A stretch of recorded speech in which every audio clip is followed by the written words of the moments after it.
सुप्रभातम और सभी कुशल मंगल है। तो आज हम काव्य प्रकाश के इस कक्षा में शक्ति निरूपण और शक्ति शब्द शक्तियां जो है शब्द शक्तियों में अभिधा लक्षण और व्यंजना इनके स्वरूपों को जानेंगे। यद्यपि इनके बहुत सारे भेद है, उन भेदों का केवल मात्र स्पर्श करेंगे और आपने सिर्फ इनके भेदों को समझना है कि उनके कौन कौन से भेद है। आप लोग अधिकतर पढ़ भी चुके हैं इन विषयों को। यद्यपि हमारा उद्देश्य तो आज ये समझना है कि इसमें एक तो अभिधावृत्ति है और लक्षणावृत्ति है और व्यंजनावृत्ति। इसको आपको स्वरूप बाहर का समझ लो।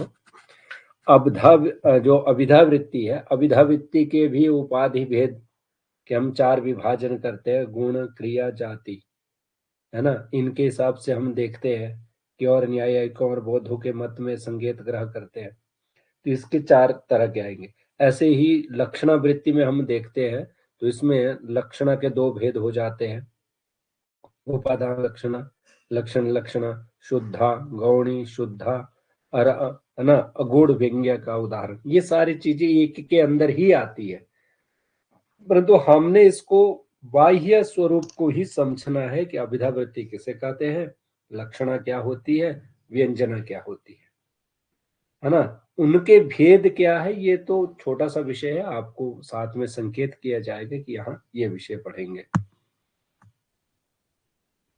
तो पहले हम आते अभिधावृत्ति पे आते हैं कि अभिधावृत्ति क्या है ना। ऊपर जो हमने प्रस्तावना में लिखा हुआ है कि वाचक शब्द किसे कहते हैं।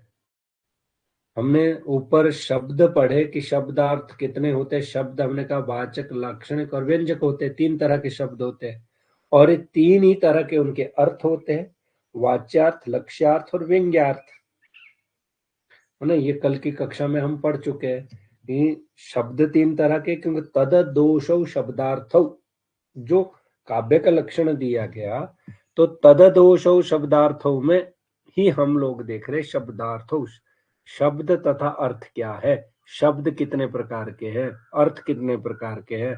तो शब्द हमारे 3 तरह के थे, वाचक, लाक्षणिक और व्यंजक,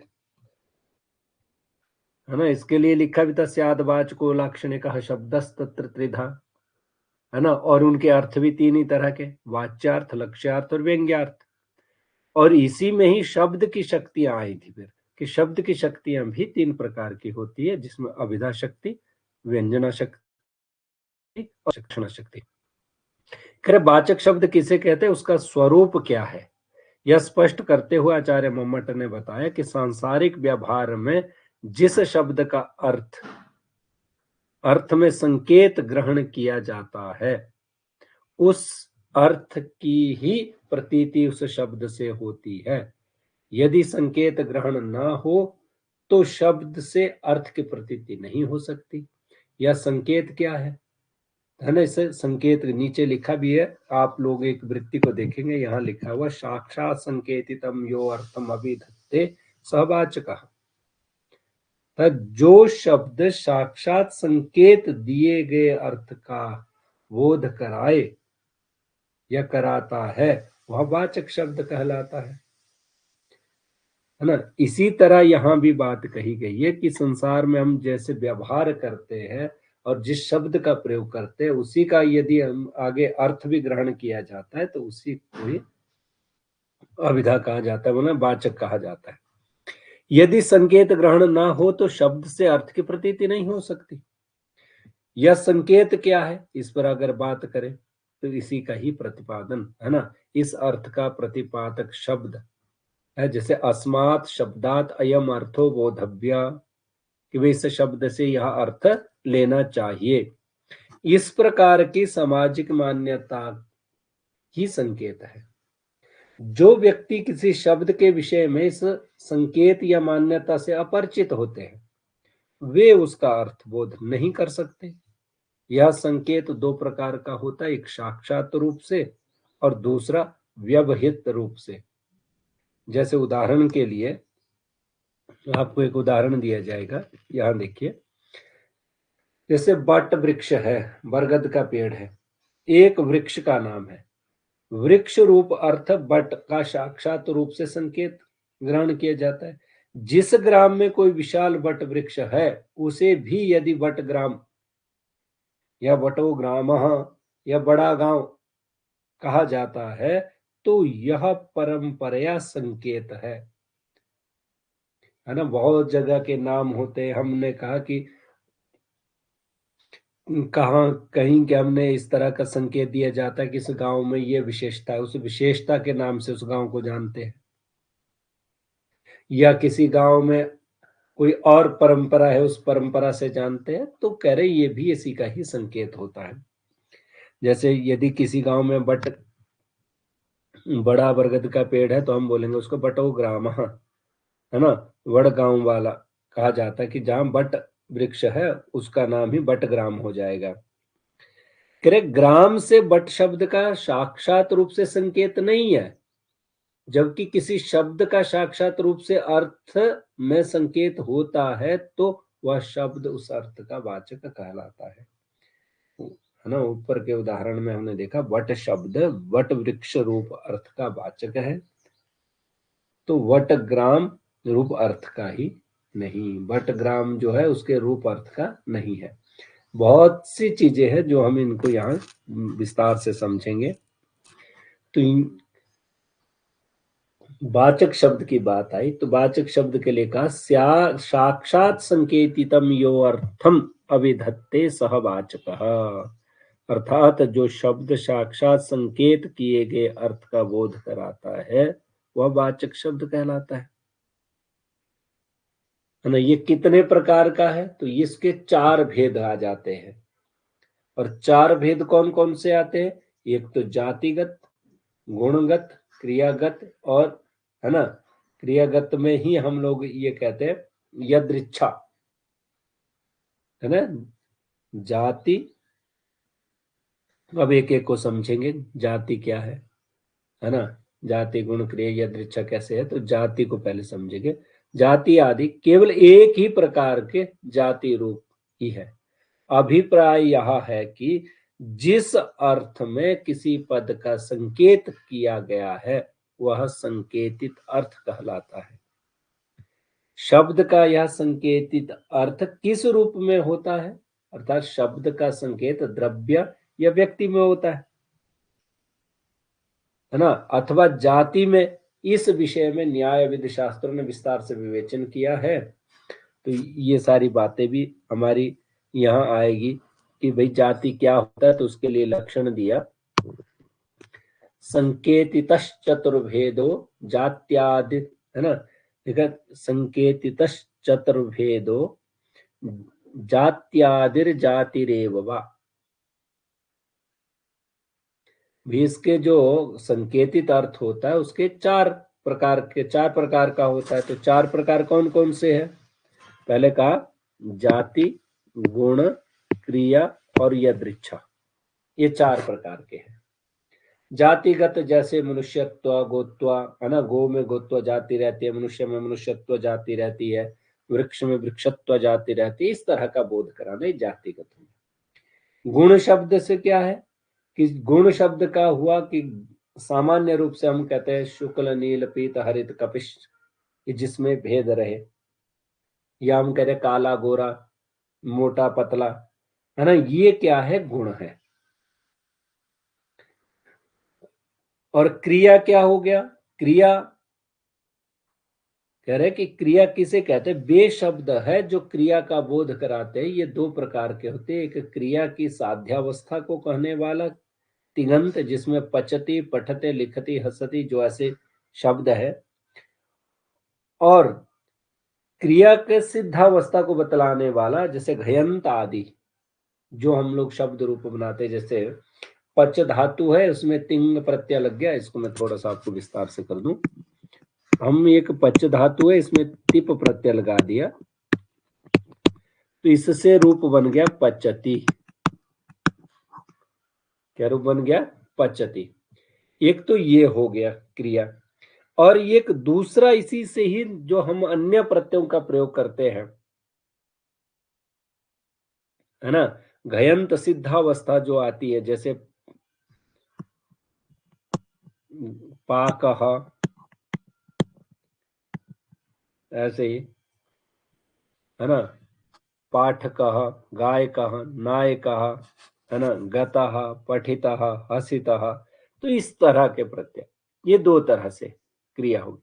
और यदृच्छा शब्द के रूप में वे प्रयुक्त किए जाते हैं जो संज्ञा हो, जैसे किसी का नाम है ना, नाम जैसे हम बोलते बालकः, चंचू, पंपू, है ना, गौ शब्द के लिए, बैल के लिए डित्थः या अन्य गजाः, हस्ती, ऐसे जो प्रयोग किए जाते हैं उनको कहते हैं यदृच्छा।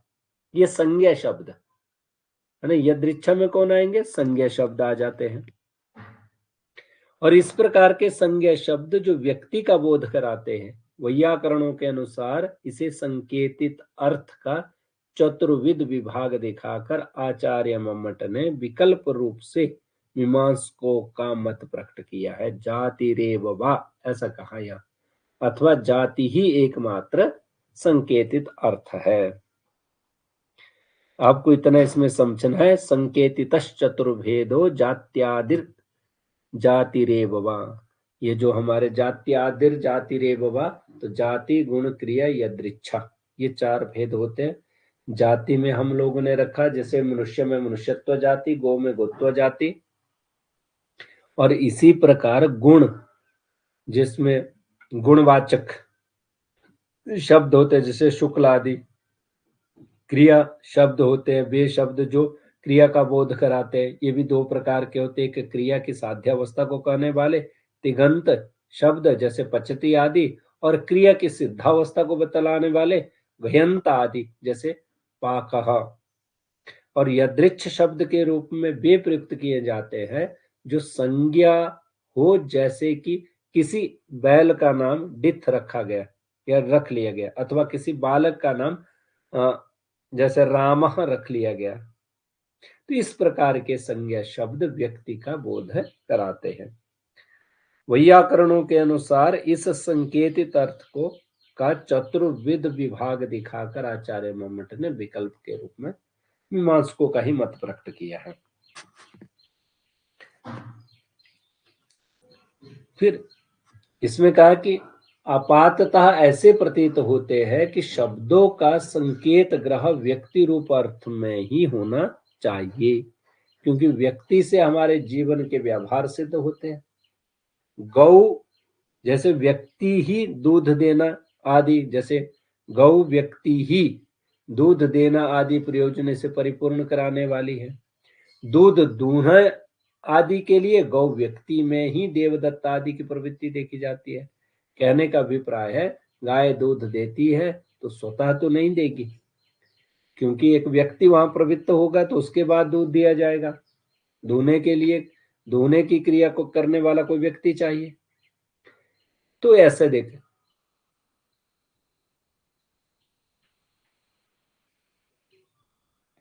है ना, तो इसी को लेकर कहा है कि देवदत्त आदि की प्रवृत्ति देखी जाती है, और सींगों की चोट से बचने के लिए गौ व्यक्ति से निवृत्ति देखी जाती है। क्योंकि गौ के साथ मनुष्य का क्यों नहीं रहता, निवृत्त क्यों हो रहा है, क्यों, वो बचने के लिए, कि भाई कहीं गाय मारे ना उसे। अतः प्रवृत्ति और निवृत्ति के योग्य व्यक्ति ही है। कई जगह हम प्रवृत्त होते हैं, फिर किसी कार्य से निवृत्त होते हैं, फिर प्रवृत्त होते हैं, और फिर निवृत्त होते हैं।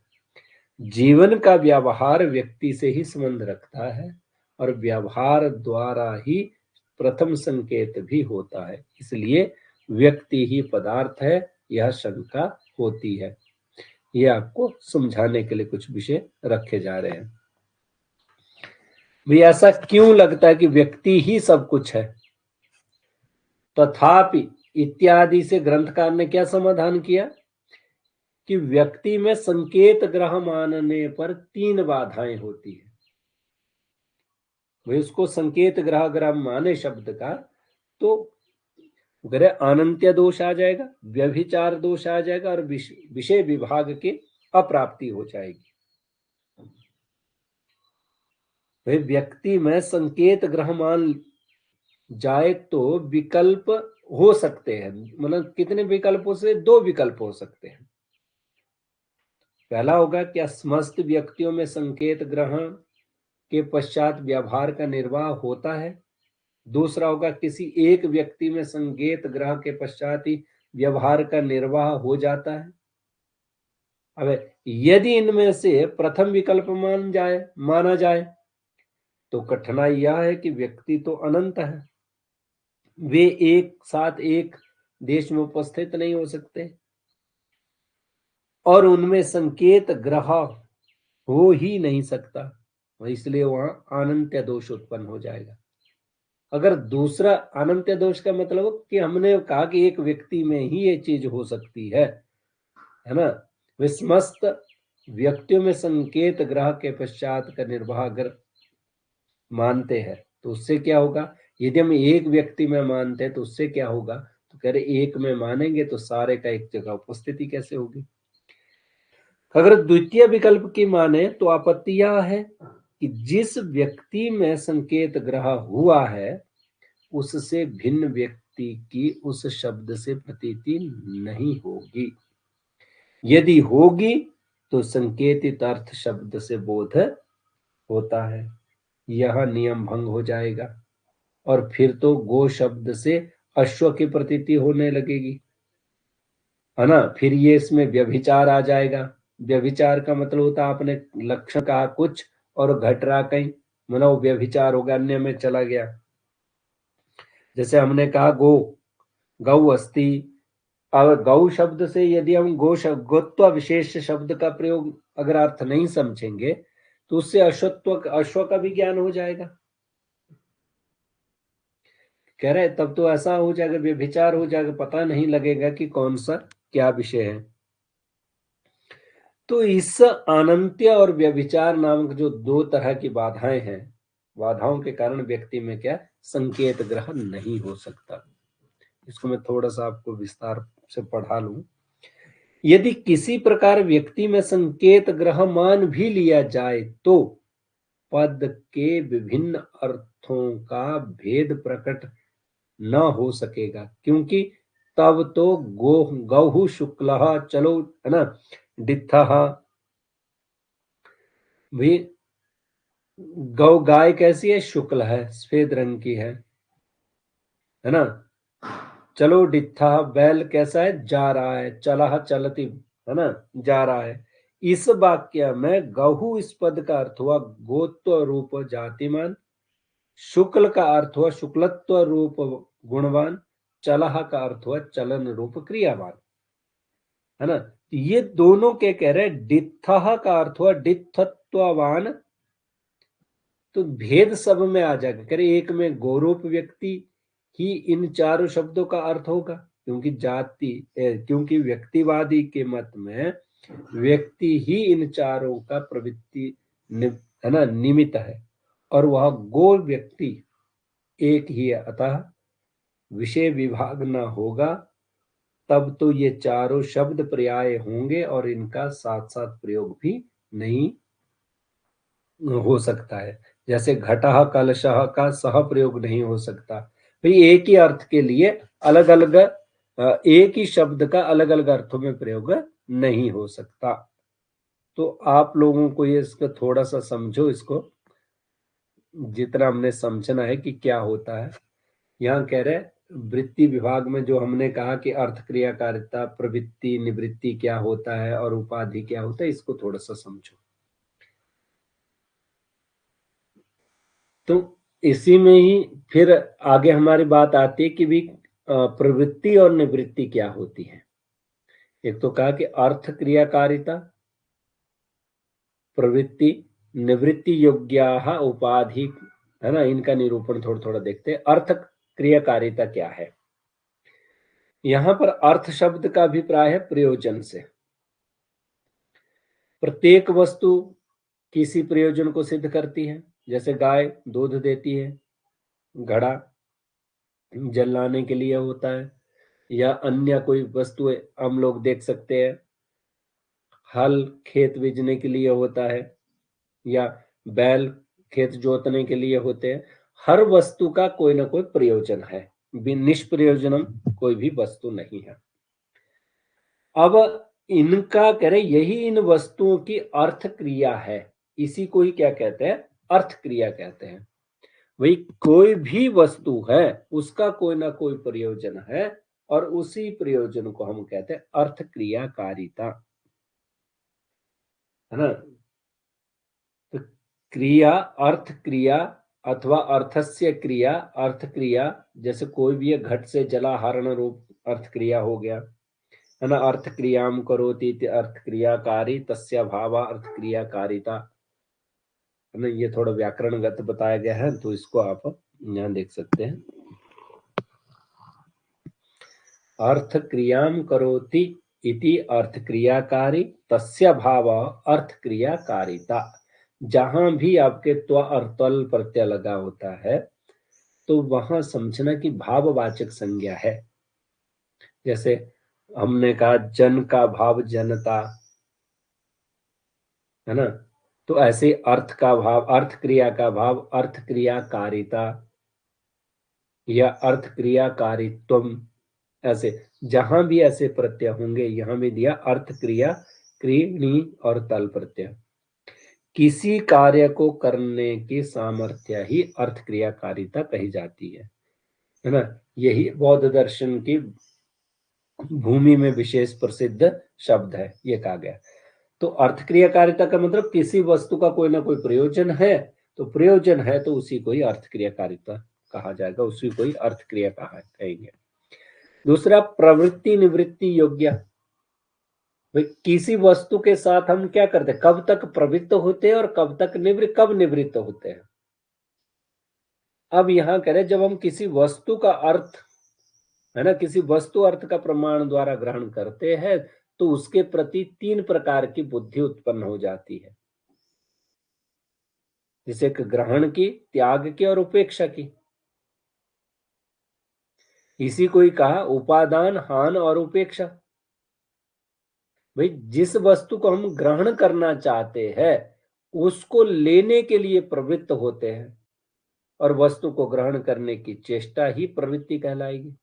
जैसे आपको कोई फल खाना है तो फल खाने, आपको लगा कि कोई फल दिखा, ये खाना चाहिए कि नहीं खाना चाहिए, उसमें तीन तरह के विषय आपके साथ उत्पन्न हो जाते हैं।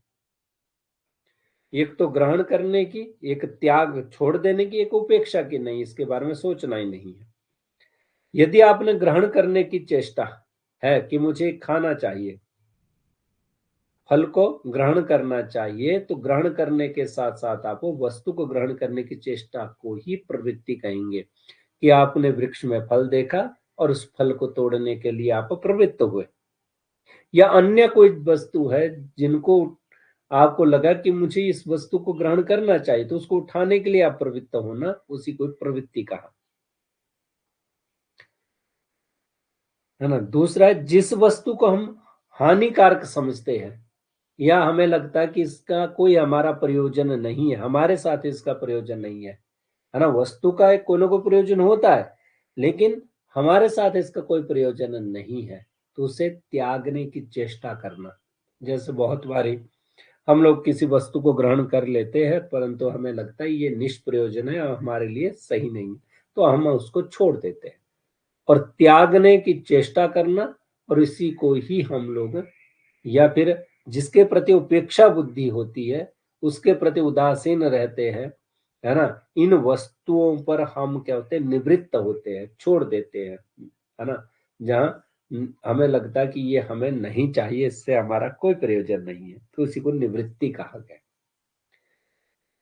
प्राप्त करने की इच्छा प्रवृत्ति होगी, त्यागने की इच्छा निवृत्ति होगी, बस इतना सोचना है। अच्छा नहीं है तो अगले है उपाधि। मैं इसका परिचय कराता जाऊंगा थोड़ा सा। उपाधि क्या होता है, एक या अनेक वस्तुओं के ऐसे धर्म को उपाधि कहते हैं जो उन्हें दूसरी वस्तुओं से भिन्न करता है, मतलब पृथकता जिसमें आ जाती है। ये चाहे विशेषण के आधार पे आए या है ना, विशेषण के आधार पे भी हो सकती है, या वस्तुओं से पार्थक्य प्रकट करने के कारण जो अन्य गुण होते हैं उनके, है ना, आधार पे भी हो सकती है। इसी में ही हम लोग जाति, गुण, क्रिया, संज्ञा, ये सारी चीजें देखते हैं। जैसे मनुष्य पशुओं से भिन्न, मनुष्य की मनुष्यत्व जाति है, एक उपाधि होगी, है ना, ऐसे पशुओं की पशुत्व जाती है, ये है। मतलब ये है एक दूसरी वस्तुओं से जो भिन्न प्रकट करती है, जैसे मनुष्य पशुओं से भिन्न हो जाते हैं। यद्यपि उपाधि के भी चार भेद कर दिए, तो ये कैसे कैसे होते हैं? एक तो वस्तु का यथार्थ धर्म से, और दूसरा वक्ता के द्वारा अपनी इच्छा से उस अर्थ के सन्निवेशित से, है ना। ऐसे अलग अलग क्रियाओं के द्वारा इनका ज्ञान हो जाता है, हम इसको छोड़ देते हैं। दूसरी एक गुण की बात है, तो गुण क्या है? मैंने द्वितीय उपाधि गुण, जो वस्तु सिद्ध धर्म है, किसी वस्तु में विशेष प्रतीति हेतु गोत्व जाति वाली हो।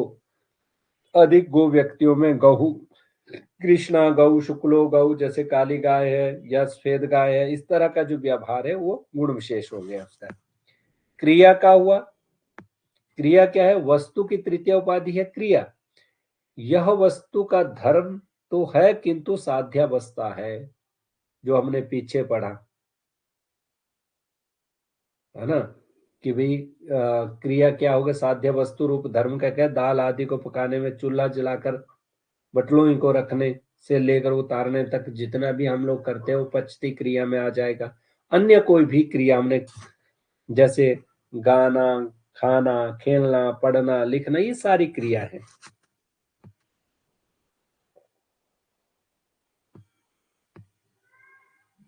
इन मतों को हम छोड़ देते, हम आगे आते। तो ये कह रहे वाच्य अर्थ यही बात कही, सह मुख्यार्थस तत्र मुख्यो व्यापारो अस्य अभिधा उच्यते। कि अभिधा किसको कहा जाता है? तो ये जो ऊपर हमने पढ़ा, इन सब का जो साक्षात संकेतित अर्थ होता है उसी को ही अभिधा कहा जाता है। अर्थात वह साक्षात संकेतित अर्थ मुख्य अर्थ कहलाता है, और उसका बोध कराने में इस शब्द का जो व्यापार होता है उसे अभिधा व्यापार या अभिधा शक्ति कहा जाता है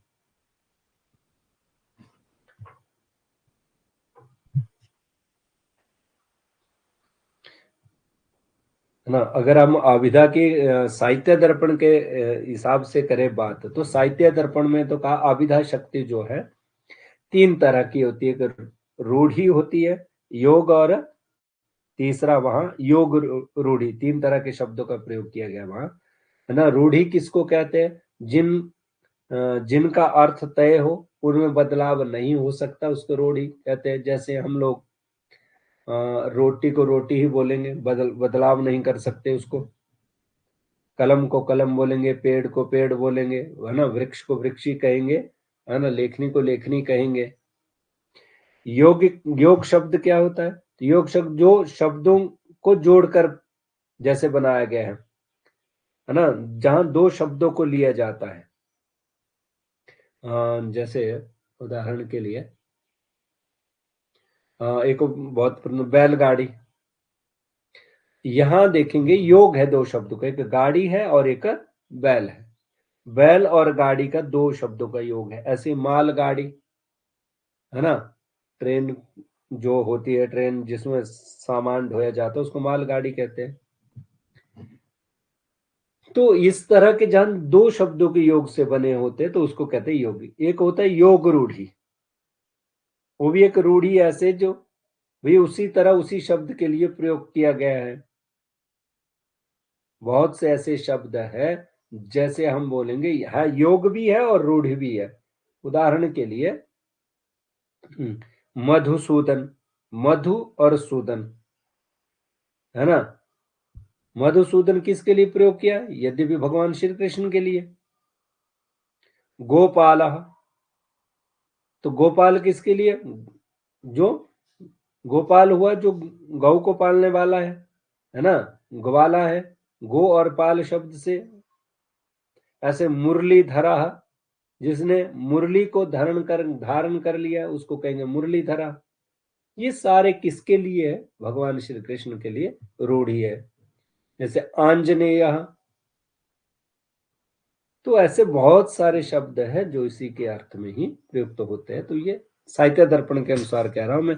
यहाँ तो आपको इतना समझना है, काव्य प्रकाशकार ने इसके भेद, उन्होंने कहा साक्षात संकेतित अर्थ मुख्य अर्थ कहलाता है, और उसी का बोधन कराने में इस शब्द का व्यापार होता है, उसी को अभिधा शक्ति कहा जाता है। जान सीधे सीधे लक्षणावृत्ति में क्या होता है, लक्षणा जो हमारी शक्ति है उसमें क्या होता है। लक्षणा में कहा जाता है मुख्यार्थवादे तद्योगे रूढ़ितो अथ प्रयोजनात् अन्यो अर्थो लक्ष्यते यत्सा लक्षणा आरोपिता क्रिया, है ना। यही इसी तरह का लक्षण अगर साहित्य दर्पण में भी देखेंगे तो साहित्य दर्पण में भी यही बात कही। वहां अगर आप श्लोक देखेंगे, लिखा कारिका जो लिखी है, मुख्यार्थवादे तद्युक्तो यया अन्यो अर्थः प्रतीयते रूढ़े प्रयोजनाद असौ लक्षणा शक्तिर आरोपिता, नहीं आरोपिता नहीं, शक्तिर अर्पिता होगा वहां। तो इस तरह करके यहां भी यही लिखा, मुख्यार्थवादे वाधे तद्योगे रूढ़ितो अथ प्रयोजनात् अन्यो अर्थो लक्ष्यते यत्सा लक्षणारोपिता क्रिया। मुख्य अर्थ का बाध होने पर और उस मुख्यार्थ के साथ, है ना, संबंध होने पर प्रसिद्धि जो रूढ़ी से या प्रयोजना से जिस वृत्ति के द्वारा अन्य अर्थ की प्रतीति होती है वह शब्द में आरोपित वृत्ति या व्यापार लक्षणा कहलाती है। अभिधा वृत्ति से इसका भेद प्रकट करने के लिए आरोपिता क्रिया, है ना, इस पद का यहाँ पे लक्षणा का विशेषण बनाया गया है। उक्त कारिका की वृत्ति में आरोपिता क्रिया को और स्पष्ट करने के लिए सांतरार्थ निष्ठ शब्द व्यापार अर्थ किया गया है ना। इसको आपको समझने के लिए नीचे क्लियर हो जाएगा। देखो मुख्यार्थवाद क्या होता है। मुख्यार्थवाद का मतलब होता है, यहाँ दिया, ये रूढ़ी और प्रयोजना तीन से समुदित होता है। किस किस से होगा, एक तो कह रहा मुख्यार्थ योग, रूढ़ी अथवा प्रयोजन, इन तीनों से समुदित होकर फिर रूप से ये लक्षण उत्पन्न होता है। जैसे ग्रंथकार ने यहाँ कहा भी मुख्यार्थवाद स्त्रित, है ना, मुख्यार्थवाद वादादि त्रयम हेतु। मुख्यार्थवाद का अभिप्राय यह है कि शब्द का जो वाक्यार्थ है वह अनुपम हो, अनुत्पन्न हो जाए, उसको लक्षण कहते हैं। यहाँ मुझे गलत लग रहा है लिखा हुआ। मुख्यार्थ योग क्या है, जहां दो मतलब एक अर्थ के साथ दूसरे का योग है, इसमें थोड़ी गड़बड़ी हुई है बीच में।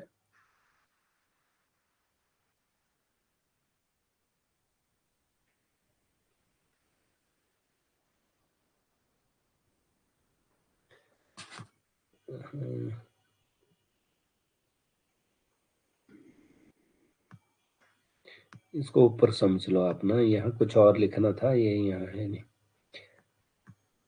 इसके लिए एक बहुत बड़ा प्रसिद्ध उदाहरण है गंगायाम घोषः।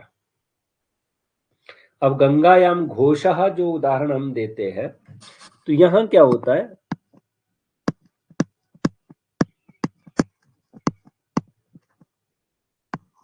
गंगायाम घोषः आपने कहा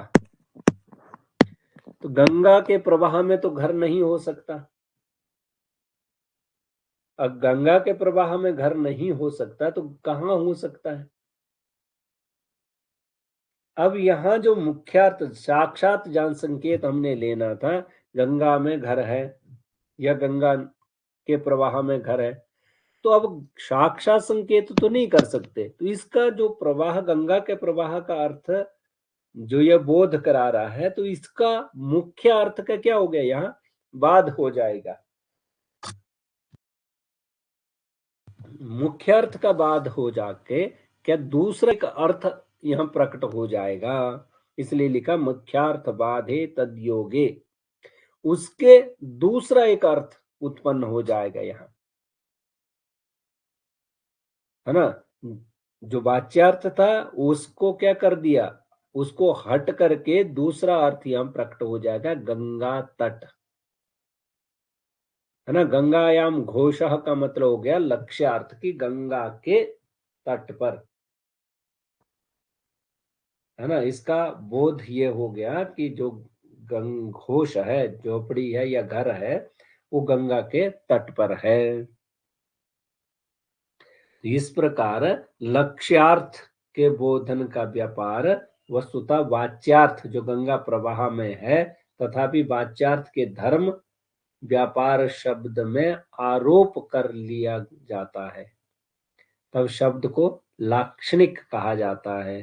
तब लक्षण शब्द का यहाँ आरोपित व्यापार हो गया, मतलब अभिधा से इसका ज्ञान नहीं हुआ तो इसका दूसरी क्रिया के द्वारा हमने इसका ज्ञान कर लिया, इसलिए लिखा मुख्यार्थवादे तद्योगे। और ये दो तरह रूढ़ितो अथ प्रयोजनात्,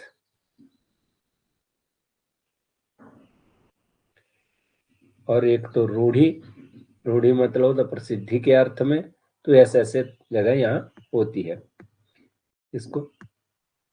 और यहाँ समझो नीचे ऊपर से आप थोड़ा इसमें अब एक चीज यहाँ देखेंगे, हेतु जो मुख्यार्थवाद क्या होता है, मुख्यार्थ योग क्या होता है। मुख्यार्थ के बाद का हमने ये सामान्य कर्मणि कुशलहा, यहाँ एक कह रहे हैं रूढ़ी के कारण होने वाले लक्षणा का उदाहरण है। कलिंगा साहसिकः जैसे हमने पढ़ा, वो सारी चीजें क्या है, रूढ़ी अर्थ को प्रकट करते कि वहां के लोग बड़े कैसे होते हैं, साहसिक होते हैं।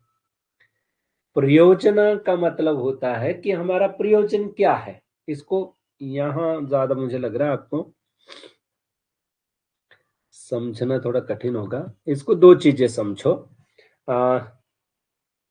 रूढ़ी का मतलब हुआ कि कहीं किसी स्थान के बारे में हमारा बहुत प्रसिद्धि है, वो चाहे अच्छे के लिए हो बुरे के लिए हो। उदाहरण के लिए हम लोग देखते हैं, साहित्य दर्पणकार ने एक बड़ा अच्छा उदाहरण दिया, कलिंगा साहसिकः। भी जो कलिंग देश के लोग हैं वो बड़े साहसिक होते, युद्ध में बड़े कुशल होते हैं। या फिर हम दूसरी और बात कहें, ये हमारे लिए सामान्य रूप से कहते हैं कि बिहार से सबसे ज्यादा आईएएस आईपीएस निकलते हैं, क्यों? या गरीबी की बात करेंगे तो हम बिहार और झारखंड का ही नाम लेते हैं। ये एक क्या है, रूढ़ी है, मतलब प्रसिद्धि है वहां की। हिमाचल को अगर जानेंगे तो यहाँ किसके लिए, एक अच्छे एनवायरनमेंट के लिए और अच्छे इसके लिए कल्चर के लिए, और साथ में यहाँ फ्रूट्स के लिए जाना जाता है। ये हमारे लिए प्रसिद्धि, इसको कहते हैं रूढ़ी, रूढ़ अर्थ में प्रयुक्त है। दूसरा है प्रयोजन। प्रयोजन क्या है, गंगायाम घोषः जो हमने कहा, गंगा में घोष है तो ये किसके लिए, इसका प्रयोजन क्या है, यहाँ है ना, शीतत्वम पावनत्वम, उसके लिए वहां घर बनाए। गंगा के किनारे कोई घर बनाएगा तो क्यों बनाएगा, क्योंकि वहां के शीतत्व को ग्रहण करना चाहता है, वहां की जो गंगा नदी का पावनत्व है उसको प्राप्त करना चाहता है ना। इसलिए अधिकतर लोग क्या कहते हैं, हम हरिद्वार जाते हैं तो वहां कह रहे हैं कि गंगा घाट पे हमारा है ना मंदिर है, या फिर वो सराय है या घर है, तो ये सारी प्रयोजन में आ जाती है। तो इसी को ही हम लोग कहते हैं प्रयोजनावती लक्षणा। गंगायाम घोषा का सीधा अर्थ हुआ गंगा में घोष घर है, किंतु गंगा शब्द से मुख्यार्थ जो बाध हो रहा है, मुख्यार्थ बाध हो रहा है, तो उसका दूसरा तटार्थ को यहाँ ग्रहण किया जा रहा है। तो इसके पीछे का हमारा प्रयोजन है कि हम गंगा के तीर पे घर इसलिए बना रहे क्योंकि गंगा का हमें शीतलता और पावनता आदि इसमें प्रतीत हो रही है ना। ये हमारा प्रयोजन है उसका बोध कराने के लिए। इतनी ही चीज इसमें होती है। रूढ़ी का मतलब ये होता है कि किसी अर्थ में। फिर ये आगे का स्वसिद्धये पराक्षेपे परार्थम स्वसमर्पणम उपादानम लक्षणम चेत्युक्ता शुद्धैव सद्विधा, इसके भी आगे भेद करके कहा। समय अच्छा, चलिए इसको समाप्त करके मैं यही समाप्त करूंगा क्योंकि मुझे जाना है कॉलेज, आज भी पेपर है। तो ये कह रहे स्वसिद्धये है ना, पराक्षेप परार्थम स्वसमर्पणम उपादानम लक्षणम चेत्युक्ता शुद्धैव साद्विधा, अर्थात अपने जो मुख्यार्थ की अन्वय सिद्धि के लिए दूसरे अर्थ को उपस्थित करना उपादान कहलाता है, और दूसरे अमुख्य अर्थ जो तीर आदि के लिए अपने शब्दार्थ प्रवाह को समर्पित कर देना, त्यागना, उसे लक्षण लक्षणा कहा जाता है। ये उपादान लक्षण और लक्षण लक्षणा हम लोग सायं कक्षा में प्रस्तुत करेंगे। मुझे लग रहा है लंबा हो रहा, मैं इसको शॉर्ट करके आपको बता दूंगा शाम को, है ना, क्योंकि इसके भेद बहुत सारे हैं, उस पे हम लोग चर्चा करेंगे। एक दो उदाहरण में समझेंगे तो आप लोग ज्यादा, क्योंकि साहित्य दर्पण के बारे में ज्यादा प्रसिद्धि होती है, काव्य प्रकाश हमारा कम है। जो रूसा में पढ़े हुए उन्होंने तो काव्य प्रकाश पढ़ा भी है थोड़ा बहुत, या फिर बहुत पहले पढ़े, 2012 से पहले पढ़े, उन्होंने भी काव्य प्रकाश पढ़ा, लेकिन उसके बीच के लोगों ने सबने साहित्य दर्पण को ही पढ़ा है। इसके उदाहरण भी फिर मुझे वहां के भी उठाने पड़ेंगे, ठीक है।